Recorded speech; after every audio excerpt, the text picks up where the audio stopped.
बिस्मिल्लाहिर्रहमानिर्रहीम। स्टूडेंट्स अस्सलाम वालेकुम। उम्मीद है आप सब लोग खैरियत से होंगे। तो लेक्चर स्टार्ट करने से पहले आपसे यही रिक्वेस्ट है कि हमारे चैनल 5 मैथमेटिक्स का अगर आप नए हैं तो इसको सब्सक्राइब करें और दोस्तों में शेयर करें। वीडियो पसंद आए तो कमेंट और लाइक करें। तो चलिए स्टार्ट करते हैं। MTI 304 स्टैटिक्स का लेक्चर नंबर 20। इसमें हम एक इंतहाई अहम जो कि लॉन्ग क्वेश्चन के हिसाब से काफ़ी अहम थ्योरम है, lambda mu theorem. Lambda mu theorem हम ये लॉन्ग में भी आता है अक्सर, इसके रिलेटेड जो न्यूमेरिकल होते हैं, एग्जांपल्स होती हैं, वो भी आती हैं। तो हम वो स्टडी करते हैं, लैम्डा म्यू थ्योरम का प्रूफ करेंगे और इसके रिलेटेड 2 एग्जांपल्स करेंगे। तो हम देखते हैं कि इसकी स्टेटमेंट क्या है। कहता है कि if 2 concurrent forces are represented by lambda O A and lambda and mu O B. अगर 2 कंकरेंट फोर्सेस को हम इस तरह रिप्रेजेंट करें कि लैम्डा ओ ए और mu O B, their resultant is given by. कहता है कि इन 2 फोर्सेस, ये जो 2 फोर्सेस हैं ना, इनका रिजल्टेंट इस तरह होगा, lambda plus O A in the direction of O C, साथ ओ सी आ जाएगा। ठीक है, जिस तरह इनके साथ ओ ए ओ बी आया ना, ये 2 फोर्सेस जो लैम्डा ओ ए है ये ओ ए डायरेक्शन में है। ठीक है, और lambda O B mu O B जो है वो ओ बी डायरेक्शन में, ये देखें इस तरफ म्यू ओ बी। ठीक है, और जो इन दोनों का सम होगा, रिजल्टेंट होगा, वो ओ सी डायरेक्शन में होगा, ओ सी में। और जो यहाँ पे पॉइंट सी है ना हमारे पास, ये वाला पॉइंट सी, ये ए बी, जो ए बी है हमारे पास लेंथ, उसको इस तरह डिवाइड करता है कि A C ratio C B is equal to mu ratio lambda. यानी कि ये ए बी जो है, ए सी पॉइंट जो है वो ए बी को एक इस रेशो में डिवाइड कर रहा है। ये देखें, ये इतना हिस्सा फिर इसका लैम्डा हो गया और ये हिस्सा इसका म्यू हो गया। ठीक है, यानी कि A C ratio C B किसके बराबर है, ए सी म्यू के बराबर, आगे रेशो सी बी लैम्डा के बराबर। ठीक है, यानी इस रेशो में ये सी जो है वो ए बी को डिवाइड कर रहा है। उम्मीद है आप सबको स्टेटमेंट की समझ आ गई होगी। स्टेटमेंट में ही इसका जो है वो थोड़ा सा राज है, तो इंशाल्लाह ताला प्रूफ तो आसान होगा।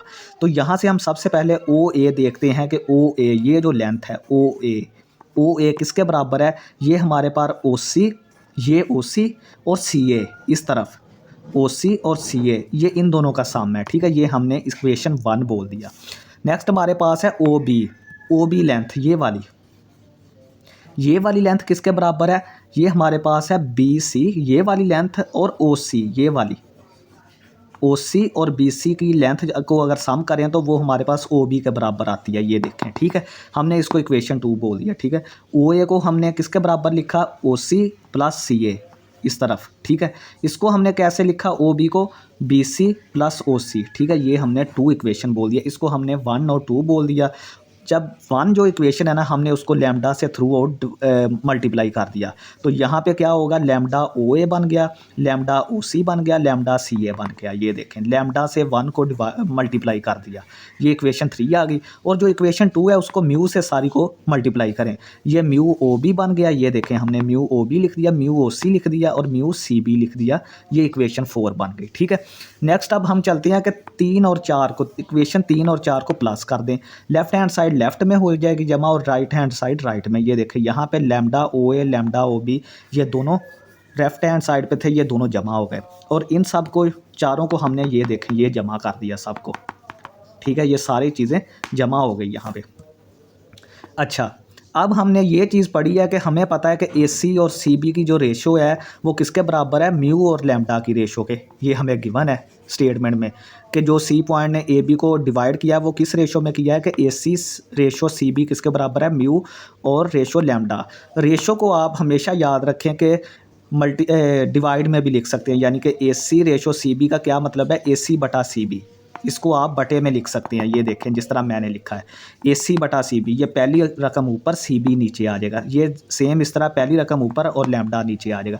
हमने इसको जो है वो फ्रैक्शन में चेंज कर दिया, रेशो को हमने फ्रैक्शन में चेंज कर लिया। अब हम इसको क्रॉस मल्टीप्लाई करेंगे। ये देखें, इस तरह म्यू ए सी आ गया और म्यू सी बी आ गया, म्यू सी बी आ गया, लैम्डा ए सी इस तरह और इस तरह। ठीक है, ये हमने, ये चीज़ आ गई।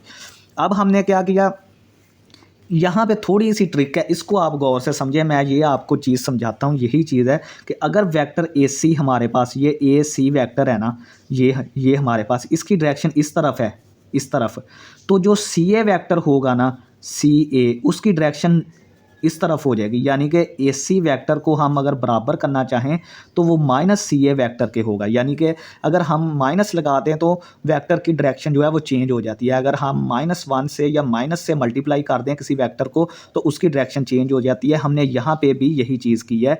यहाँ पे पहले ए सी था ना, ए सी को हमने जब सी ए किया तो इसके साथ माइनस लग गया यहाँ पे, ठीक है। ये देखें, ये बन गया minus lambda A C is equal to mu C B, ठीक है। ये चीज़ माइनस लैम्डा ए सी और म्यू सी बी के बराबर आ गया। अब ये जो चीज़ है ना माइनस वाली, इसको उठा के आप उधर ले जाएं, ये माइनस थी उधर जाके प्लस हो गई और इधर क्या बच गया, ज़ीरो बच गया। तो ये चीज़ वहाँ से आई है कि लैम्डा सी ए, सॉरी यहाँ पे हम सी ए लिखेंगे क्योंकि हमने इसकी डायरेक्शन रिवर्स की है ना। ए सी को हमने क्या लिखा है, सी ए लिखा है, साथ माइनस आ गया, ठीक है। ये डायरेक्शन इसकी सॉरी रिवर्स आएगी, सी ए आया क्योंकि हमने ए सी को सी ए बनाया तो साथ माइनस लग गया, ठीक है। तो ये हम उस तरफ ले जाए तो ये लैम्डा सी ए प्लस म्यू सी बी इसके बराबर आ गया ज़ीरो के, क्योंकि इधर ज़ीरो रह गया, ठीक है। अब हम ये जो रिज़ल्ट है ना, ये वाला रिज़ल्ट, ये इक्वेशन 5 में पुट करें यहाँ पे। ये देखें, lambda C A lambda C B mu C B, ये इतनी चीज़ में आप ज़ीरो पुट कर दें, ये वाली चीज़ जो है। तो इसका क्या मतलब हो गया, इसका मतलब ये हो गया कि लैम्डा ओ ए lambda O B, lambda O ए mu O B, lambda O ए म्यू ओ बी किसके बराबर आ गया। यहाँ से आप क्या करें कि ये चीज़ ज़ीरो हुई थी, यहाँ से आप ओ सी कामन ले लें, दोनों से ओ सी कामन आ गया ना, दोनों से ओ सी को हमने बाहर निकाल लिया, लैम्डा प्लस म्यू रह गया अंदर। ये देखें, लैम्डा प्लस म्यू रह गया, ओ सी कामन निकाल लिया, प्लस ज़ीरो हमने इसकी जगह पे पुट कर दिया, ये वाला, ये ज़ीरो आ गया। तो यहाँ से हमारा जो ये इन दोनों फोर्सेस का जो रिजल्टेंट है ना आर, इन दोनों को हमने जब जमा किया तो ज़ाहिर बात है रिजल्टेंट ही आएगा ना, दोनों को जमा कर रहे हैं, ये देखें। तो आर हमारा ये चीज़ आ गई, विच इज़ द प्रूफ। यही चीज़ हमने प्रूव करनी थी कि इन दोनों जो फोर्सेस का सम है, रिजल्टेंट है, वो हमारे पास ये बनता है, ठीक है। अच्छा, नेक्स्ट स्टूडेंट्स, हमारे पास इसकी एक एप्लीकेशन है, वो हम देखते हैं कि हमारे पास कह रहा है कि एग्जांपल नंबर 1 है, ठीक है। हमने इसमें प्रूव करना है कि forces P and Q act at a point and their resultant is R. दो फोर्सेस हैं, वो पॉइंट ओ पर एक्ट कर रही हैं, ये पी फोर्स और क्यू फोर्स, ठीक है। ये पॉइंट ओ पर एक्ट कर रही हैं और इनका जो रिजल्टेंट है ना, ये लाइन जो है वो इनका रिजल्टेंट है, ये वेक्टर जो है, ठीक है। ये पी और क्यू का रिजल्टेंट है, ठीक है। If any transversal cuts 3 lines of action in the points A B C, अगर हम कोई ट्रांसवर्सल इस तरह इससे गुजारें, ट्रांसवर्सल भी एक लाइन होती है जो कि इनको कट करेगी, ठीक है। 3 लाइनें हैं तो वो 3 पॉइंट्स पर कट करेगी, ट्रांसवर्सल लाइन जो होती है, ठीक है। तो ये जो ट्रांसवर्सल लाइन हमने इन पर गिराई है, तीनों लाइनों पर, वो क्यू को बी पॉइंट पर कट करती है, इसको सी पॉइंट पर कट करती है और इसको ए पॉइंट पर कट करती है। और हमने प्रूव करना है कि P over O A plus Q over O B is equal to R over O C, ये हमने चीज़ जो है वो प्रूव करनी है, ठीक है। और यहाँ पे आप गौर करें कि ये मैग्नीट्यूड्स हैं, ओ ए की मैग्नीट्यूड ओ ए वैक्टर की, ठीक है। ये वाला वैक्टर जो है वो ओ ए है, ये ओ सी है, ये ओ बी है, ये सारी जो हैं वो मैग्नीट्यूड्स हैं। इसमें हम 2 कंसेप्ट्स लगाएंगे, एक यूनिट वैक्टर वाला, ठीक है, और एक मैं आपको दूसरा बताता हूँ कि कोई भी अगर वैक्टर का हमने यूनिट वैक्टर निकालना है ना, फॉर एग्जांपल हमने पी वेक्टर का यूनिट वेक्टर निकालना है, यूनिट वेक्टर को इस तरह ऊपर कैप लगा के शो करते हैं, ठीक है। पी वेक्टर को हमने निकालना है तो ये पी वेक्टर और उसको उसकी मैग्नीट्यूड से अगर डिवाइड कर दें, किसी वेक्टर को अगर आप उसकी मैग्नीट्यूड से डिवाइड कर दें तो वो यूनिट वेक्टर हमें देगा। ये देखें, ये पी यूनिट वेक्टर हमने क्या किया कि पी को उसकी मैग्नीट्यूड से डिवाइड कर दिया तो ये पी यूनिट वेक्टर आ गया। अब यहाँ से हम क्या लिख सकते हैं कि पी वेक्टर जो है वो किसके बराबर है, इसको उठा के उधर ले जाएं, यानी कि पी वेक्टर किसके बराबर आ गया, P unit vector into P the magnitude, ठीक है। ये चीज़, ये 2 कंसेप्ट्स हम इस्तेमाल करेंगे, ठीक है। अब यहाँ से हमने पी वेक्टर जो था, ये वाला पी वेक्टर, हमने उसको कैसे लिखा कि पी मैग्नीट्यूड, ठीक है, इंटू ओ ए, ठीक है, ओ ए यूनिट वेक्टर, सही है, ठीक है। ये वाली चीज़ हमने लगाई है कि पी वेक्टर को हमने unit vector multiply by magnitude, ठीक है। और पी वेक्टर की मैग्नीट्यूड क्या है, पी वेक्टर की मैग्नीट्यूड पी आ जाएगी और यूनिट वेक्टर इसके अलाउंग कौन सा है, ओ ए यूनिट वेक्टर है पी के अलाउंग, ठीक है। तो ओ ए यूनिट वेक्टर आ गया, ठीक है। तो ये देखें, हमने ये तो मैंने जनरल बताया आपको, हमने फॉलो इसको करना है। पी वेक्टर हमने किसके बराबर लिख दिया, पी की मैग्नीट्यूड, और जो वेक्टर यूनिट वेक्टर इसकी डायरेक्शन में है वो ओ ए है, वो ओ ए हमने लिख दिया। अब हम इसको इम्प्लाई करवाएंगे कि पी जो है, आप इसको सिंपल क्या करें कि ओ ए यूनिट वेक्टर जो है ना, यूनिट वेक्टर, इसको आप डेफिनेशन यूनिट वेक्टर की अप्लाई करते हैं। ये देखें, P vector over P magnitude, तो यहाँ पे हमने यूनिट वेक्टर ओ ए है, तो ओ ए वेक्टर ओवर ओ ए की मैग्नीट्यूड आ गई। ठीक है, हमने सिंपल यूनिट वेक्टर की डेफिनेशन अप्लाई कर दी। तो यहाँ से हमारे पास पी वेक्टर किसके बराबर आ गया, पी वेक्टर आ गया कि पी और मैग्नीट्यूड को आप इसके नीचे ले जाएं, पी के नीचे, और साथ ओ ए वेक्टर आप अलहदा कर दें। ये हमने ये काम किया है यहाँ पे। ठीक है, पी के नीचे ओ ए मैग्नीट्यूड को कर दें और ओ ए वैक्टर को अलहदा करके इसको इक्वेशन 1 बोल दें। ये पी वैक्टर के बराबर चल रहा था। ठीक है, सेम इसी तरीके से आप क्यू और आर को भी लिखना है। ठीक है, क्यू हमने क्यू वैक्टर किसके बराबर है, क्यू की मैग्नीट्यूड, ये देखें यहाँ से क्यू की मैग्नीट्यूड। ठीक है, यहाँ पे तो पी था ना, लेकिन अब हम क्यू ले रहे हैं, तो क्यू की मैग्नीट्यूड आ गई, और इसकी डायरेक्शन में जो यूनिट वेक्टर है, क्यू की डायरेक्शन में यूनिट वेक्टर कौन सा है, ओ बी। ये क्यू है, इसकी डायरेक्शन में ओ बी, ये ओ बी यूनिट वेक्टर आ गया। अब यूनिट वेक्टर की अगेन कर दें अप्लाई। ठीक है, अगेन अप्लाई कर दी, तो आपने यहाँ पे क्या आएगा, 1 मिनट। अच्छा, अब यूनिट वेक्टर की आप अगेन डेफिनेशन अप्लाई कर दें कि ओ बी वैक्टर बटा ओ बी का मैग्नीट्यूड, यहाँ पे आपने इसकी अप्लाई कर दी। ठीक है, तो अब आप क्या करें कि ये देखेंगे हमारे पास Q over O B, same उसी तरह जहाँ पे ये किया था, मैग्नीट्यूड को उठा के ये Q के नीचे ले आए। ठीक है, और ओ बी वैक्टर को यहाँ से भी अलहदा कर दें। ठीक है, ये इक्वेशन 2 आ गई। सेम हमने वही प्रोसीजर यहाँ पे लगाया है। ठीक है, सिर्फ Q के लिए। और R हमारा किसके बराबर है, R मैग्नीट्यूड और ओ सी यूनिट वैक्टर। R के अलॉन्ग यूनिट वैक्टर कौन सा है, ओ सी, तो ओ सी यूनिट वैक्टर हमारा ये आ गया, R का मैग्नीट्यूड आ गया। ठीक है, अब ये वाली लगा दें। ठीक है, ये वाली चीज़ जो है यहाँ पे लगा दें। ठीक है, आर इंटू इसकी एप्लीकेशन लगाएं, ये वाली डेफिनेशन ओ सी वैक्टर बटा ओ सी। ठीक है, माड, ये आर और माड को अलहदा कर दें, और ओ सी वैक्टर वैसे ही आ गया, इसको इक्वेशन 3 बोल दें। ठीक है, तो नेक्स्ट हम चलते हैं कि आर रिजल्टेंट हमारा किसके बराबर है, आर रिजल्टेंट जो हमारा है वो पी प्लस क्यू के बराबर है। अब जो हमने वैल्यूज़ निकाली है ना पी और क्यू की, ठीक है, पी और क्यू की जो वैल्यूज़ पीछे निकाल के हैं वो इसमें पुट करते हैं यहाँ पे। ठीक है, और यहाँ पे जब आपने पुट की तो P over O A plus Q over O B that is equal to, और यहाँ पे आप आर की वैल्यू भी पुट कर दें जो हमने पीछे निकाली है, यहाँ से आ गई। ठीक है, तो यहाँ से आपने क्या किया कि ओ सी और ओ सी आप कंपेयर कर दें, ये चीज़ ओ सी और ओ सी को कंपेयर कर दिया, ये कट जाएंगे, दोनों आपस में कैंसिल आउट हो जाएंगे।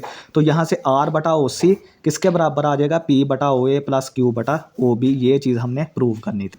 नेक्स्ट हमारे पास एक एग्जांपल है कि 2 concurrent forces are represented by lambda O A and mu O B.